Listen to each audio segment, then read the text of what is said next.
வணக்கம். இந்தியாவிலேயே ஒரு அதிசயமான சட்டம் இருக்குங்க. இந்தியாவினுடைய பொருளாதார வளர்ச்சிக்கு பெரும் பங்காற்றக்கூடிய தென் மாநிலங்களை வஞ்சிப்பது எப்படின்னு கேட்கிறீங்களா? நாடாளுமன்றத்தில் மக்களவையில் தென் மாநிலங்களுக்கு தமிழ்நாடு உட்பட தென் மாநிலங்களுக்கான போதுமான நியாயமான எண்ணிக்கை இடங்கள் இல்லை அப்படிங்கிறது தான். இந்தியாவினுடைய பொருளாதார வளர்ச்சிக்கு தமிழ்நாட்டில சேர்ந்தவங்க எப்படி பங்களிக்கிறாங்கன்னு பார்த்தீங்க அப்படின்னா, தமிழ்நாட்டில் இருக்கக்கூடிய ஒவ்வொருவருடைய பொருளாதார பங்களிப்பு எக்கனாமிக் அவுட்புட் அப்படிங்கிறது 3.17 lakhs. இதே உத்தரப்பிரதேசத்தை எடுத்துக்கிட்டீங்க அப்படின்னா 93,000, பீகாரோடது 60,000, குஜராத்தோடது 2.77 lakhs.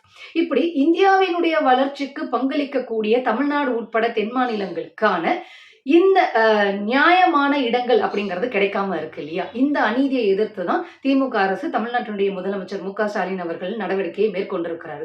தமிழ்நாட்டினுடைய வளர்ச்சி தொடர வேண்டுமே ஆனால், தமிழ்நாட்டினுடைய எதிர்காலம் வளமானதாக இருக்க வேண்டுமே ஆனால், இந்த அநீதியை எதிர்த்து நாம எல்லாரும் கொடுக்க வேண்டிய குரல் அப்படிங்கிறது we need fair delimitation. அதாவது நாடாளுமன்றத்தில் இருக்கக்கூடிய மக்களவையில் தமிழ்நாட்டிற்கு சமமான இடங்கள். அஞ்சுபவர்கள் நாங்கள் அல்ல. மொழி போற பார்த்தவங்க, நிசாவை பார்த்தவங்க, தடாவை பார்த்தவங்க, பொடாவை பார்த்தவங்க, இதெல்லாம் பார்த்து நாங்கள் மிரள மாட்டோம்.